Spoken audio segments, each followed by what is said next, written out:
সবাইকে স্টক অবজারভারের পক্ষ থেকে শুভেচ্ছা জানাই। মার্কেট নিয়ে আমরা আজকে একটি কুইক আপডেট দিচ্ছি। গত কিছুদিনের ধারাবাহিকতায় লেনদেনও কমে গেছে, সাথে সূচকও হ্রাস পাচ্ছে। এই কারণেই আমাদের অনেক ফ্রেন্ড হয়তো চিন্তিত এবং আমাদেরকে অনেকেই রিকোয়েস্ট পাঠিয়েছেন মার্কেট নিয়ে আপডেট দেওয়ার জন্য। সো আজকে আমরা ডিএসসি ব্রড ইন্ডেক্সকে টেকনিক্যাল গ্রাউন্ড থেকে বিশ্লেষণের মাধ্যমে মার্কেটের অবস্থান আপনাদেরকে তুলে ধরবো। আলোচনাটি শেষ পর্যন্ত শুনতে থাকুন। আর আলোচনাটির শুরুতে আমি রিকোয়েস্ট করব ডিসক্লেমার অংশটি আপনারা ভালো করে পড়ে নেবেন। পুঁজিবাজার ঝুঁকিপূর্ণ। আপনার কোনো পার্সোনাল বাই এবং সেলের কারণে আপনি যদি ক্ষতিগ্রস্ত হয়ে থাকেন, সে দায় স্টক অবজার্ভার বহন করবে না। শুরুতে আজকের দিনের মার্কেটের অবস্থান যদি আমরা দেখি, আজকে দিন শেষে সূচক প্রায় 9 পয়েন্টের মতো কমেছে এবং লেনদেন হয়েছে 509 কোটি টাকার মতো। গত কিছুদিনের ধারাবাহিকতায় যদি আমরা এটা কম্পেয়ার করি, লেনদেন কিন্তু কমে যাচ্ছে। আমরা দেখেছি মাঝখানে লেনদেন বৃদ্ধি পাচ্ছিল, প্রায় 700 থেকে 800 কোটি টাকার মতো লেনদেন হচ্ছিল, মার্কেট গতিশীল হচ্ছিল, কিন্তু সেই ধারাবাহিকতা কিন্তু কিছুটা ডিসরাপশন এখানে দেখা যাচ্ছে। টার্নওভার কমে যাচ্ছে, সাথে সূচকও কমে যাচ্ছে। এই কারণেই অনেকেই চিন্তিত। আর খাতভিত্তিক যদি আমরা মার্কেটের অবস্থান দেখি, বেশিরভাগ খাতই কিন্তু নেগেটিভ। আর দু একটি খাত পজিটিভ যদি থাকলেও তেমন কোনো সিগনিফিকেন্ট কিন্তু কোনো ইমপ্রুভমেন্ট বা কন্ট্রিবিউশন সূচকে নেই। আর দিন শেষে আজকে মার্কেটকে বেশি নেগেটিভ প্রভাব ফেলেছে যে স্টকগুলো, সেগুলো হচ্ছে beacon pharma, unique hotel, Orion pharma, sea pearl, pioneer insurance, BPML, ডেস্কিমকো ফার্মা, এডিএন, আমরাটেক এবং বিএসসি। এই কোম্পানিগুলোই বেশি নেগেটিভ কন্ট্রিবিউট করেছে আজকে ইন্ডেক্সে। এছাড়া যদি আমরা দেখি, মাত্র আপ হয়েছে 32 কোম্পানিজ। তার এগেনিস্টে আমরা দেখতে পাচ্ছি প্রায় 136 কোম্পানি নেগেটিভ ছিল, আর নিউট্রাল যেগুলো ছিল এগুলো ফ্লোর প্রাইসেই অবস্থান করছে 172 কোম্পানিজ। সো আমাদেরকে অনেকেই প্রশ্ন করেছিলেন যে মার্কেট কি আবার খারাপ হচ্ছে নাকি। আসলে বন্ধুরা, আমি বলবো মার্কেট এখনো ভালোই হয়নি। মার্কেট জাস্ট কিছুটা মোমেন্টাম পাচ্ছিল, ভালোর দিকে যাওয়ার চেষ্টা করছে মাত্র মার্কেট। আর মার্কেটে যে সমস্যাটি মূলত আমি ফাইন্ডিংয়ে পাচ্ছি, সেটি হচ্ছে গুটি কয়েক স্টক দিয়ে মার্কেটকে পরিচালনা করার একটা ব্যর্থ প্রয়াস কিন্তু এখানে মার্কেট মেকার করছেন, এবং এটা অনেকটা আর্টিফিশিয়াল, এবং যার কারণে মার্কেট কিন্তু বারবার মুখ থুবড়ে পড়ছে। মার্কেট ঠিকমতো এগোতে পারছে না। মার্কেটে এখন অনেক ভালো ভালো মানের স্টক ফ্লোর প্রাইসে অবস্থান করছে। সো মার্কেটকে যদি একটা ব্যালেন্সিং ওয়েতে না নেওয়া হয়, তাহলে কিন্তু মার্কেট এরকম মাঝপথে একটা হোঁচট খাওয়ার সম্ভাবনা থাকে। এখানে আপনারা দেখুন, এই যে 10টি স্টক, এখানকার টোটাল টার্নওভারের হয়তো দেখা যাবে যে 50 থেকে 60% স্টক এই 10টি স্টক দিয়ে এই টার্নওভার হয়তো 50 থেকে 60। আমি ক্যালকুলেশন করে বলছি না, আমি জাস্ট আইডিয়ার উপর বলছি।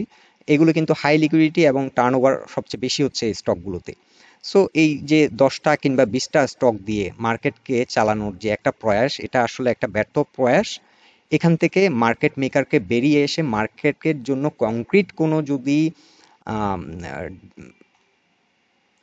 পদক্ষেপ যদি উনারা না নেন, তাহলে মার্কেট কিন্তু বারবার এরকম একটা অবস্থান সৃষ্টি হতে পারে। আর আমরা আমাদের আগের আলোচনায় আপনাদেরকে বলেছিলাম যে মার্কেট দিস ইয়ার কিছুটা হাই ভোলাটিলিটি নেচার আমরা এক্সপেরিয়েন্স করতে পারি। মার্কেট কিছুদিন ধরে হয়তো একটা র্যালি করলো, আবার একটা ডাউন, এরকম একটা সিচুয়েশন আমরা এই বছর ডিউ টু সার্টেন সার্কমস্টেন্স আমরা ফেস করতে পারি।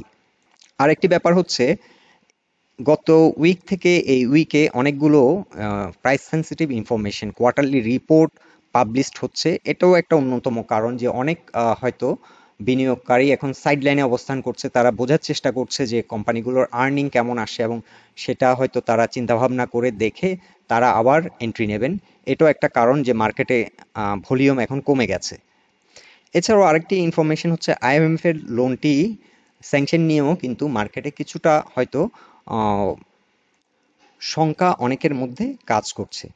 সো যাই হোক না কেন, এখন আমরা টেকনিক্যাল গ্রাউন্ড থেকে মার্কেটের অবস্থান দেখব। সো প্রথমে আমরা ডিএসসি ব্রড ইন্ডেক্সের ডে চার্ট নিয়েছি, এবং ডে চার্টে আমরা এর আগের আলোচনায় আপনাদেরকে দেখিয়েছিলাম যে এখানে একটা রেজিস্ট্যান্স ফেস করবে, এবং এই পয়েন্ট আমরা ডে চার্টে যেটা দেখতে পাচ্ছি, আমরা যদি কোনো ইন্ডিকেটরও ফলো না করি, এখানে কিন্তু একটা প্রাইস পয়েন্ট রেজিস্ট্যান্স মার্কেটে আছে, সেটা 6306 কিংবা 7। এখানে আমি আপনাদেরকে একটি কথা বলেছিলাম গত মার্কেট আপডেটে, আপনারা হয়তো দেখেছেন যে 308 কিংবা 10-এর উপর যদি মার্কেট দাঁড়াতে পারে, মার্কেট গতি পাবে। আদারওয়াইজ এটা একটা রেসিস্ট্যান্স মার্কেট ফেস করবে এবং এখান থেকে রিজেকশন হয়, রিজেকশন হয়ে মার্কেট কিছুটা রিট্রেস করেছে।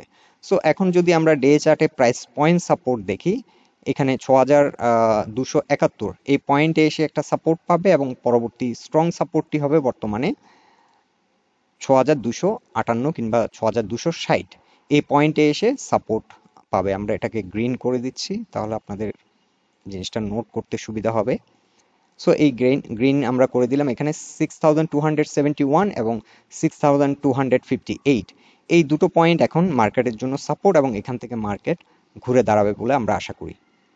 আরেকটি ব্যাপার, আমরা যদি এই যে প্রাইস অ্যাকশনটি হলো, এখান থেকে যে একটা রিভার্সাল আমরা দেখতে পাচ্ছি, সো এই রিভার্সালের সাথে যদি আমরা ভলিউমের একটা কোরিলেশন করে আমরা যদি রেজিস্ট্যান্সের আগের যে ভলিউমের সাথে যে প্রাইস অ্যাকশনের যে কোরিলেশন সেটাকে যদি আমরা জাস্টিফাই করি, এখানে আমরা দেখতে পাচ্ছি এই লেভেলে যে ভলিউমগুলো ছিল, হ্যাঁ, সেই অনুপাতে কিন্তু এখন ভলিউমটা কিছুটা কম।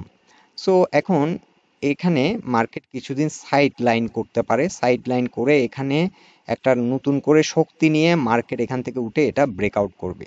সো এখন এটি হয়তো কয়েকদিন সময় লাগতে পারে, এখানে হয়তো ইভেন বর্তমান মার্কেট যে সিচুয়েশন, এ ধরনের সিচুয়েশনে এই পজিশনে হয়তো 1 মাসও কিন্তু সাইড লাইনে থাকতে পারে, আবার 1 উইকও থাকতে পারে। ডিপেন্ড করছে মার্কেট মেকার মার্কেটকে কতটা সাপোর্ট দিচ্ছে এবং ইনস্টিটিউশনগুলো কতটা অ্যাক্টিভ হচ্ছে। বর্তমানে নানাবিধ সংকটের মধ্যে আমরা নতুন করে যে সংকটটি পাচ্ছি সেটা হচ্ছে মার্কেটের লিকুইডিটিরও একটা ক্রাইসিস। সো এগুলো কিন্তু মার্কেট সেন্টিমেন্টকে কিছুটা প্রভাবিত করে সময় সময়। এখন দেখার বিষয় হচ্ছে মার্কেট এখানে সাপোর্ট পেয়ে রিভার্সাল নিচ্ছে কিনা। এখান থেকে সাপোর্ট পেয়ে যদি রিভার্সাল নিয়ে নেয় এখানে কোনো একটা পয়েন্ট থেকে, মার্কেট কিন্তু আবার ট্রাই করবে এবং আশা করি এই পয়েন্টটা ব্রেকআউট করতে মার্কেট সক্ষম হবে।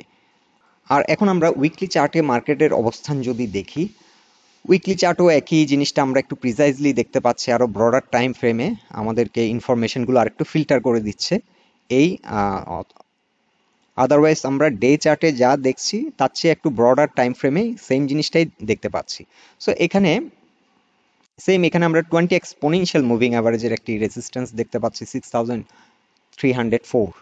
সো মার্কেট গতিশীল হবে 6310 এর উপর। মার্কেট যখনই দাঁড়িয়ে যাবে মার্কেট শক্তি পাবে এবং মার্কেট একটা স্ট্রং প্রাইস অ্যাকশন হবে এবং মার্কেট আপ টু 6377 পর্যন্ত হিট করবে এবং এখানে এসে আবার মেজর রেজিস্ট্যান্সটি ফেস করবে। এছাড়াও এখানে একটু প্রাইস পয়েন্ট রেজিস্ট্যান্স এই পয়েন্টে আছে 6353।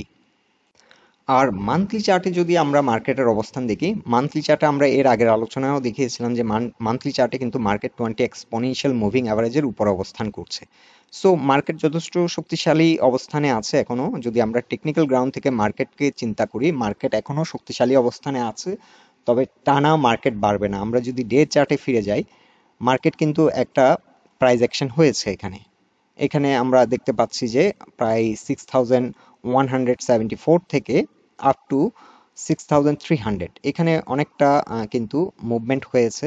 এখন মার্কেট একটু রেস্ট নিবে, মার্কেট এখান থেকে হয়তো আবার এসে এই পয়েন্টটাতে এসে তার সাপোর্ট নেবে, সাপোর্ট নিয়ে মার্কেট আবার উঠবে। মার্কেট টানা কিন্তু উঠতেই থাকবে না।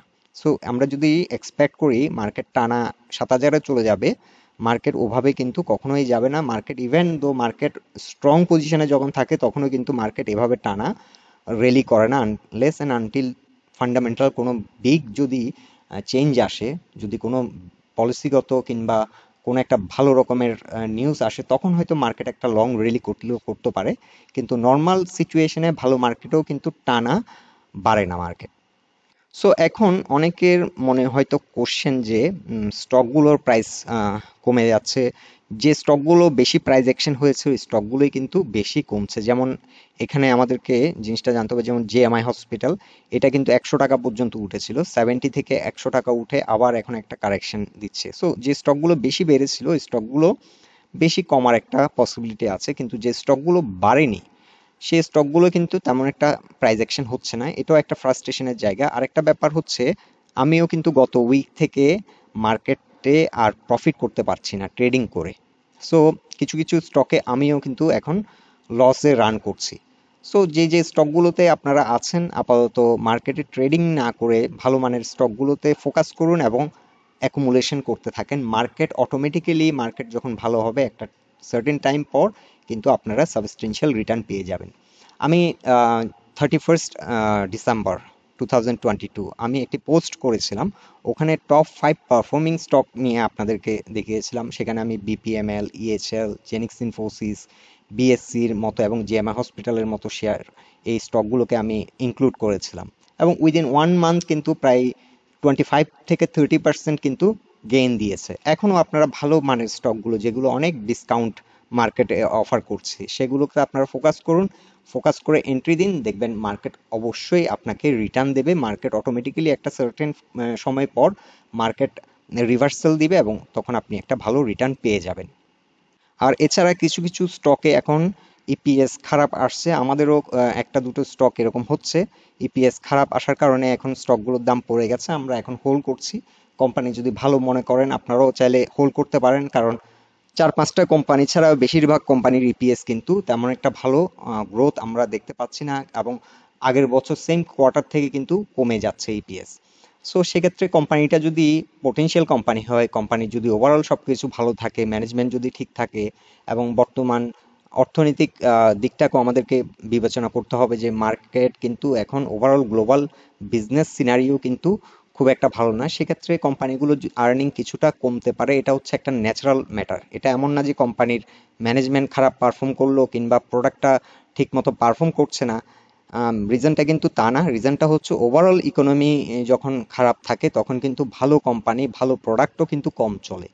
তো ওই ওই ব্যাপারটিও আপনারা বিবেচনা করবেন যদি কোনো একটি স্টক স্টপ লস দিতে যান। সো বন্ধুরা, এটাই ছিল আমাদের ফাইন্ডিংস মার্কেট নিয়ে। আর আপনাদের মতামতগুলো আমাদেরকে কমেন্ট বক্সে অবশ্যই জানাবেন। আপনাদের যদি কোনো ফাইন্ডিংস যদি মার্কেট সম্পর্কে থেকে থাকে সেটা যদি আমাদের সাথে শেয়ার করেন তাহলে কিন্তু আমরা আরও অনেক এনরিচড হই। সো আলোচনাটি যদি আপনাদের ভালো লেগে থাকে অবশ্যই পোস্টটিকে লাইক দিন, বন্ধু বান্ধবের সাথে শেয়ার করুন। সবাই সুস্থ থাকুন, ভালো থাকুন, বাই বাই।